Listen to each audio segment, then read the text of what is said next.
Што прават американците?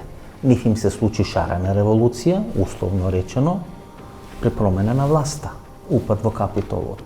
Нешто што беше незамисливо, да речеме, последните 50-60 години.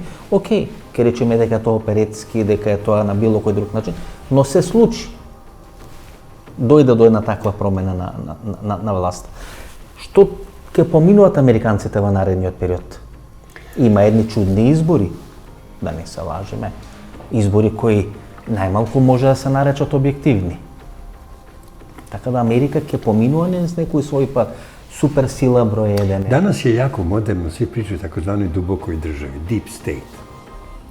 Postoji u Americi kompanija koja je formirana negde u vreme pre Prvog svjetskog rata i tokom Prvog svjetskog rata da bi već 916. godine ta kompanija imala svoj prvi ugovor sa američkom vojskom.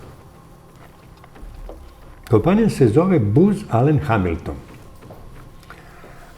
Negde 40. godine ili 41. godine ta kompanija je sklopila svoj prvi ugovor sa američkom mornaricom. 44. godine je prvi ugovor kompanije Booz Allen Hamilton sa američkim vazduhoplovstvom. To je kompanija koja ima, kažu, 104 ili 108 kancelarija širom sveta. Ima desetine hiljada zaposlenih. Ima ugovore sa svim državnim agencijama u Americi. Znači, prvo vojska, znači kopnena vojska, pa mornarica, pa vazduhoplovstvo, ali zatim CIA, DAA, NSA, sve moguće agencije, one zapošljavaju jedan broj ljudi koji su na platnom spisku kompanije Booz Allen Hamilton i rade za američku državu.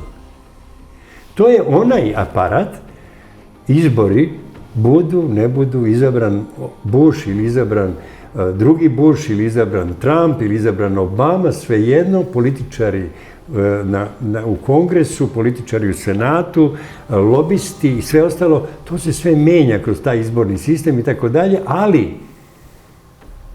službenici koje plaća Booz Allen Hamilton ostaju. Njih izbori ne tiču.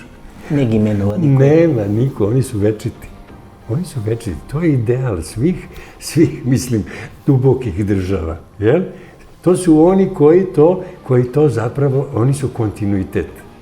I oni rade na tome da ovaj bude izabran, onaj smenjen, ova lobistička kompanija, ova lobistička grupa, ove pare idu tamo, ove federalne rezerve kao privatna banka štampaju pare ili ne štampaju pare, ali uvek postoji jedna velika baza upravljanja jednom takvom ogromnom državom, silom i tako dalje, kakva je Amerika.